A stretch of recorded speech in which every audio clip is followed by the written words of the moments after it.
여러분은 부활을 믿으시나요? 사실 부활은 기독교 신앙에 있어서 핵심이라고 말씀드릴 수 있으며 오늘날 많은 기독교에 있어서 부활은 그런 절기에 강조되는 교리쯤으로 여겨지는 경우가 또 많은 것 같습니다. 우리가 1년이라는 시간을 볼 때 부활에 대한 설교를 얼마나 우리가 많이 듣고 있으며 또한 개인적인 묵상과 기도의 시간 속에서 부활에 대하여 얼마나 많이 생각하고 묵상하고 계셨습니까? 사실 우리는 이 부활보다도 십자가에 더 강조하고 십자가를 더 기억하는 경우가 많습니다. 왜냐하면 십자가는 지금 당장 내 눈앞에 있는 현실에 맞닿아 있거든요. 우리가 어제의 삶만 보아도 그리고 당장 1시간 전의 삶만 보아도 우리가 생각과 우리의 말과 행동으로 지었던 죄의 현실 속에서 나의 죄를 대신하여 죽으신 주님의 그 십자가의 은혜를 기억하고 묵상하는 경우가 많죠. 그리고 현 시대가 얼마나 고립의 시대이며 또 외로움이 많은 시대입니까? 이 외로움 속에서 주님께서 나를 위해서 죽으셨어 라는 그런 나를 향한 그 십자가의 사랑과 은혜 속에서 나를 위로하고 또한 고립되는 경우가 많다라는 것입니다. 하지만 부활은요, 지금 당장 내 삶에 크게 와닿지 않는 먼 미래에 있는 그런 소망처럼 보인다라는 것이죠. 그리고 이 부활은 그저 하나의 절기적 행사로서 그 이념을 기억하고 또한 감사한다쯤으로 여기는 경우가 참으로 많은데요. 하지만 오늘 본문에서 사도 바울은요, 만일 예수께서 십자가에서 죽으시고 다시 살아나지 못하셨다라면은, 즉 부활이 없다라면은 우리의 믿음이 헛됨을 이야기를 하고 있습니다. 만약 예수님의 부활이 거짓이라면 우리가 매 주일마다 예배를 드리고 헌신하는 이 모든 행위가 헛되다라는 것이죠. 예수 그리스도의 부활이 없다라면, 만약 십자가만 있었다라면은 우리의 모든 신앙생활이 헛되며 이 헛됨을 쫓는 우리만큼 불쌍한 자들이 없다라고 사도 바울은 이야기를 하고 있는 것입니다. 우리가 이렇게 힘을 들여서 교회를 개척할 필요도 없고요. 주일마다 예배를 드리며 헌신하는 이 모든 것들이 시간 낭비, 돈 낭비, 체력 낭비, 모든 것이 다 낭비다라는 것입니다. 그런데 우리의 믿음이 헛되지 않은 이유는 무엇입니까?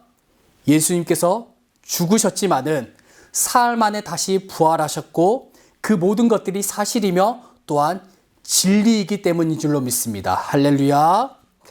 그런데 이 부활의 사실성에 대하여 여러 의견들이 있습니다. 대표적으로는요, 제자들이 예수님의 시체를 빼돌렸다라는 그런 도둑설, 그리고 예수님께서 십자가에서 죽으신 것이 아니라 잠시 기절한 것이다라는 그런 혼수설, 또는 제자들이 예수님을 너무 그리워한 나머지, 그리고 그들의 믿음이 너무 강한 나머지 환상을 보았다라는 그런 신화설 등, 이처럼 예수님께서 부활하셨다라는 사실성에 대하여 부정하는 의견들 또한 있습니다. 그런데 이들 모두는요, 이렇게 부정하는 사람들 또한요, 예수님의 역사적 실존성에 대하여는 다 인정을 해요. 예수님께서 2000여 년 전에 팔레스타인 지역에서 실존하였던 인물이었고 십자가에서 죽으신 사건까지 다 인정하고 믿지만은 부활의 사실성에 대하여는 믿을 수가 없다라는 그런 주장인 것이죠. 그렇게 성경에 나오는 이 예수님의 부활은 그저 우리가 역사적 사건으로 받아들이는 것이 아니라 그냥 믿음의 영역으로 우리가 받아들여야 하지 역사적 사실은 아니다라고 그렇게 주장을 하는 사람들이 있습니다. 그런데 여러분, 공기를 눈에 보아야지만 우리가 믿을 수가 있고 그렇게 공기의 실존성을 알 수가 있습니까? 우리가 공기가 눈에 보이지 않더라도 우리가 호흡을 함으로써 공기가 있다라는 것을 느낄 수가 있는 것이죠. 우리가 그 시대를 살지 않았기 때문에 예수님의 부활을 실제로 보지 않았지만은 하나님의 말씀인 성경이 예수님의 부활에 대하여 말씀을 하고 있고 또한 오늘도 살아 역사하시는 주님을 우리가 몸소 느끼고 있기 때문에 예수님의 부활이 사실이며 그 사실을 넘어서 우리에게 믿음으로 다가오는 것인 줄로 믿습니다. 1972년 미국에선 하나의 큰 사건이 터지게 됩니다. 바로 워터게이트 사건인데요. 이 사건의 발단은 이러합니다. 미국의 38대 총선을 앞두고 한 선거 본부인 워터게이트 호텔에서 도청장치가 발견됩니다. 그리고 이 도청장치의 출처가 백악관과 관련이 있다라는 말까지 나오게 돼요. 그리하여 법원에서는요, 백악관 수사를 요청하게 됩니다. 하지만 처음에는요, 현 대통령, 37대 대통령이죠. 현 대통령인 닉슨 대통령의 권한으로 백악관의 수사를 거부하게 되지만은요, 이를 대법원에서 뒤집어서 백악관을 조사하게 돼요. 당시 37대 대통령으로 있던 닉슨 대통령, 그 반대당에서는요, 대중적으로 아주 인기가 있던 맥거번이라는 인물이 대통령 후보로 나오게 되는데요. 이 분위기대로 간다라면은 맥거번에게 대통령직이 넘어갈 수 있다라는 그런 불안감으로 인하여 이 닉슨 대통령은 상대 후보의 그런 선거본부에 이제 도청장치를 설치하게 된 것입니다.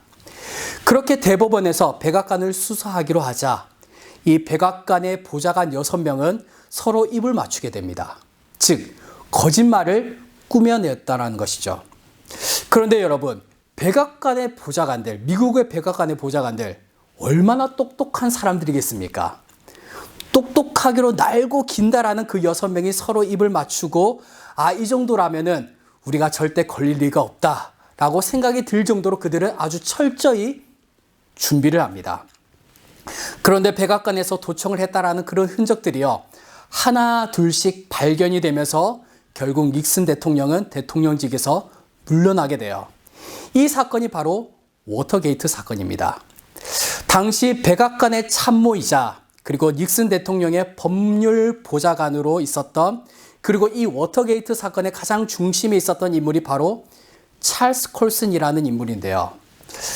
그리하여 이 워터게이트 사건으로 이 찰스 콜슨은요, 감옥에 들어가게 되었고, 이 감옥 안에서 그는요, 깊은 고뇌에 빠지게 돼요. 아니, 어떻게 6명의 보좌관 모두 그렇게 철저하게 거짓을 준비하였는데 그 거짓이 단 2주 만에 모두 탄로날 수가 있었을까? 이러한 생각과 함께 그는 또 다른 고뇌 하나가 빠지게 됩니다. 그것은 바로 예수님의 부활이었어요. 왜냐하면 찰스 콜슨은요, 이전까지만 하더라도 예수님의 부활을 믿지 않았고요, 예수님께서 부활하신 것이 아니라 오히려 제자들이 그 시체를 빼돌려 부활의 사건을 꾸며냈다라고 그는 생각했기 때문입니다. 그런데 그가 감옥 속에서 고뇌하였던 첫 번째 이유는요, 제자들은 거짓을 꾸며낼 이유가 전혀 없었다라는 것입니다. 찰스 콜슨 본인은요, 자신의 명예와 권력을 유지하기 위해서 거짓말을 꾸며내었지만은 제자들은 전혀 그렇게 거짓을 꾸며낼 이유가 없었다라는 것이죠. 왜냐하면은 당시 부활에 대하여 이야기를 한다라면은 해가 되었으면 해가 되었지 득이 될 게 전혀 없었기 때문입니다. 부와 명예는커녕 부활에 대하여 이 제자들이 이야기를 한다면은 고난과 핍박은 물론 사회적으로 매장당하고 심하게는 또 죽을 수도 있는데 예수님의 부활을 거짓말할 이유가 없다라는 것이죠.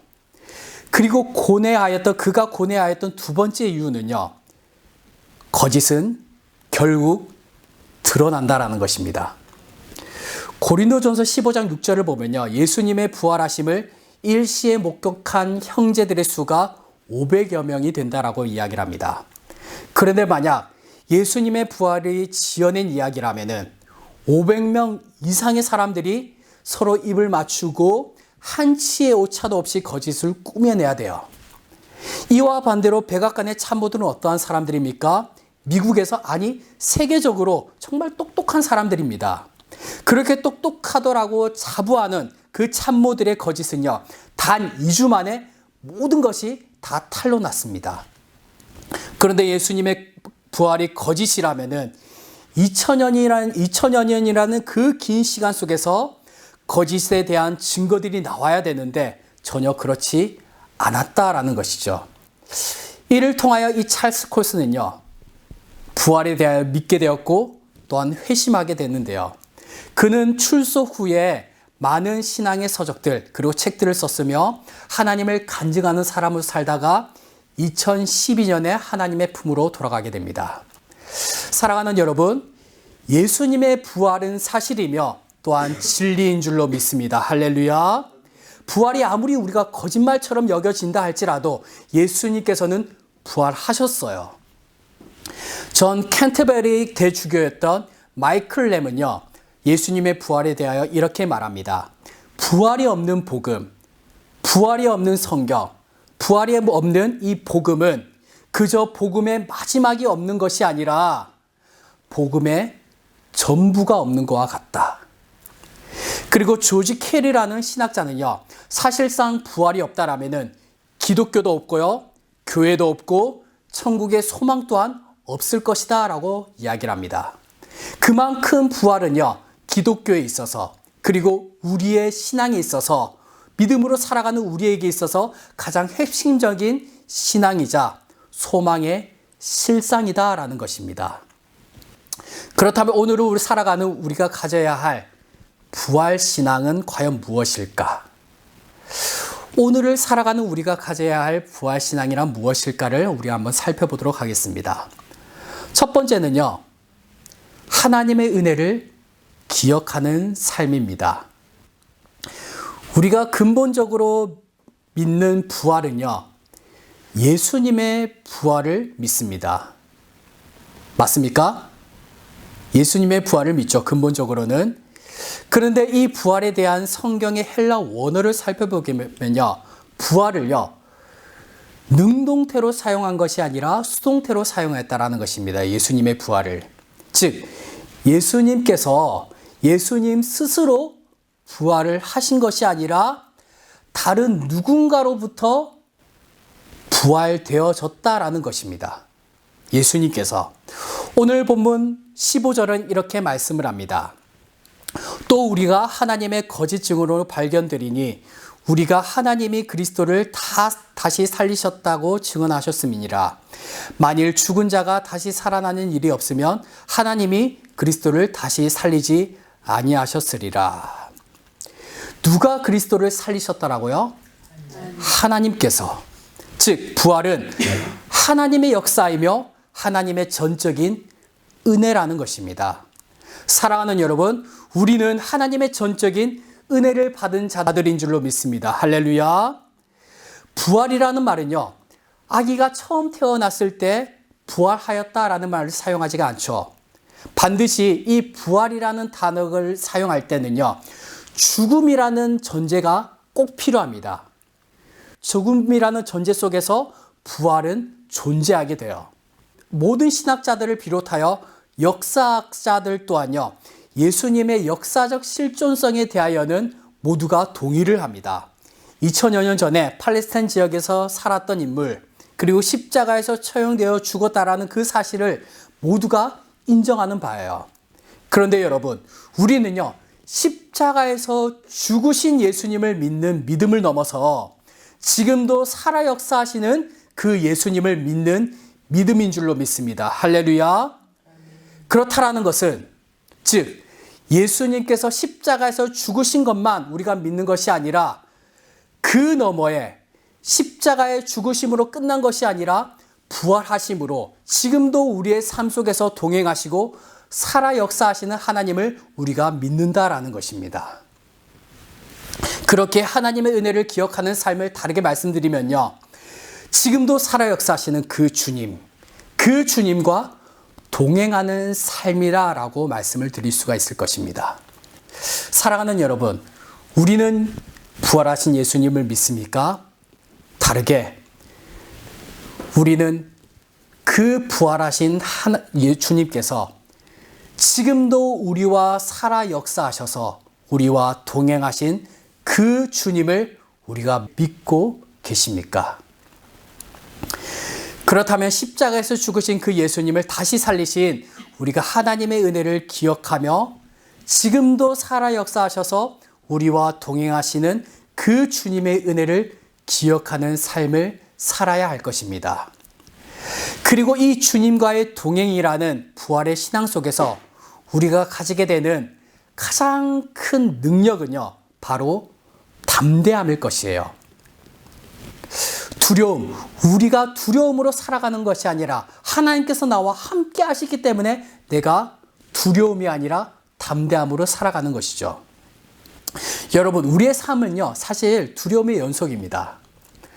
여러분, 혹시 성경에서 두려워하지 말라라는 말이 혹시 몇 번 나오는지 아십니까?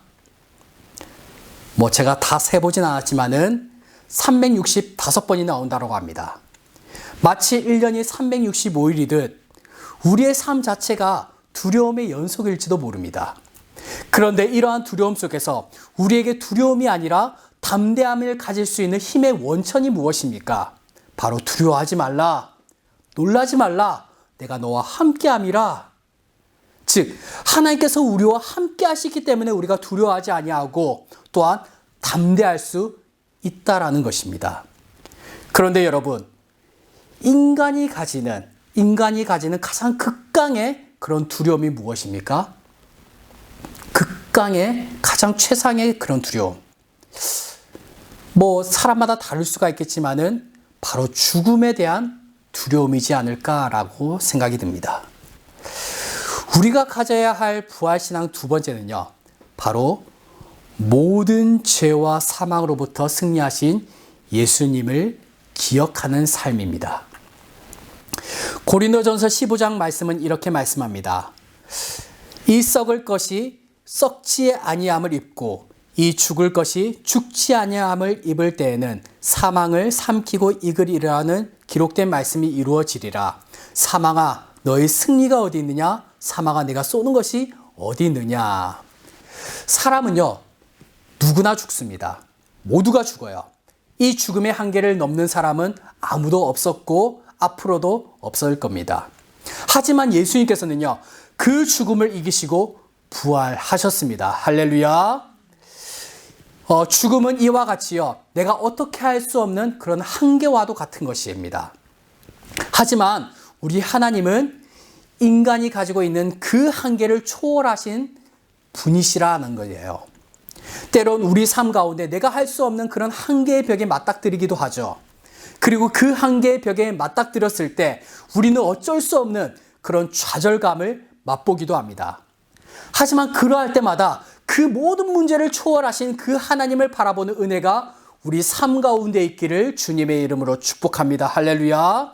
그리고 죽음마저도 초월하신, 지금도 살아 역사하시는 우리와 동행하시는 예수님을 바라보는 은혜가 우리에게 있기를 주님의 이름으로 축복합니다. 그렇다면 두 번째, 죄와 사망으로부터 승리하셨다는 말을 다르게 말씀드리면요, 모든 원수를 물리치셨다라고 말씀을 드릴 수가 있을 것 같은데요. 히브리서 2장 14절은 이렇게 말씀합니다. 우리 다 같이 함께 읽겠습니다. 시작. 자녀들은 혈과 육에 속하였음에 그도 또한 같은 모양으로 혈과 육을 함께 지나심은 죽음을 통하여 죽음의 세력을 잡은 자 곧 마귀를 멸하시며. 아멘. 죽음의 세력을 잡은 자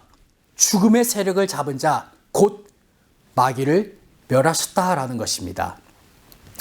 최근에는요, 킹 오브 킹스라는 기독교 영화가 아주 흥행을 하였지만은 그 이전에는 이제 저희 세대에는 이제 예수님의 순환에 대하여 아주 잘 묘사하였으므로 이제 호평을 받았던 패션 오브 크라이스트라는 영화가 아주 우리에게 인상적이었습니다. 개인적으로 저는 이 영화를요, 청년 시절에 시시때때로 저는 이 영화를 보기도 하였습니다. 그 중에 아주 인상적인 한 장면이 있었는데요. 예수님께서 십자가에 처형당하실 때 많은 무리들 속에서 마귀가 끼어서 그 처형 장면을 바라봅니다. 그리고 그 처형 장면을 바라보면서 마귀는 아주 흐뭇하게 지나가게 돼요. 하지만 예수님께서 부활하심으로 이 마귀가 절규하는 모습으로 바뀌게 됩니다. 그렇습니다. 예수님께서 죽으심으로 마귀는 어쩌면 그들의 승리라고 생각했을지도 몰라요. 가룟 유다에게 예수님을 팔려는 그 생각을 집어넣었고, 예수님을 십자가에 못 박혀 죽게 만들므로 말미암아 그들은 그들의 승리라고 생각을 했을지도 모릅니다. 하지만 예수님께서는 부활하시어 죽음을 이기시고 모든 죄와 사망으로부터 승리하셨습니다. 할렐루야. 우리는 그것을 믿기만 하면 돼요.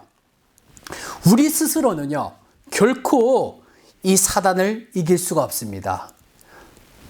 하지만 모든 죄와 사망으로부터 승리하신 우리가 예수님을 바라보며 그 사단으로부터 승리하신 주님께 붙어 있기만 하면요, 우리를 승리의 길로 주님께서 견인하실 것입니다. 그리고 마지막으로 우리가 가져야 할 부활신앙 세 번째는 부활의 소망을 품는 삶입니다. 여러분, 소망이라는 말은요, 어떤 일을 바라는 것이라는 그런 의미인데요. 즉, 부활의 소망을 품는다라는 것은요, 우리 또한 부활되어지기를 바란다라는 그런 의미이겠죠. 그래야 오늘 본문 20절을 보면요, 그러나 이제 그리스도께서 죽은 자 가운데서 다시 살아나사 잠자는 자들의 첫 열매가 되셨도다라고 말씀을 합니다. 첫 열매가 되셨도다. 여러분, 여기서 첫 열매라는 뜻은요, 처음 되셨다라는 그런 순서적인 의미보다는 대표성을 띱니다. 즉, 죽은 자들의 첫 열매가 되었다라는 말은요, 예수님께서 죽은 자 가운데서 다시 부활하셨듯이 우리 또한 그 부활을 따라서 부활되어진다. 즉, 다른 말로 말씀드리면 우리 또한 이 예수님의 부활과 별반 다르지 않을 거다라는 그런 의미가 함께 있다라는 것입니다. 단순히 우리가 죽어서 우리의 영혼이 천국과 지옥으로 가는 것으로 끝나는 것이 아니다라는 것입니다. 그리고 고린도전서 15장 후반을 보면요, 우리가 어떻게 다시 부활되어질 것이며 그 부활할 때에 어떠한 몸으로 우리가 올지에 대하여 답이 나오는데요.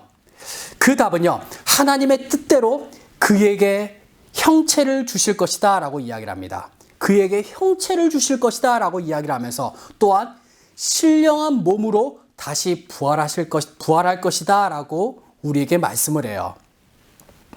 이는 사실요, 우리가 사실 이해할 수 없는 하나님의 신비인데요.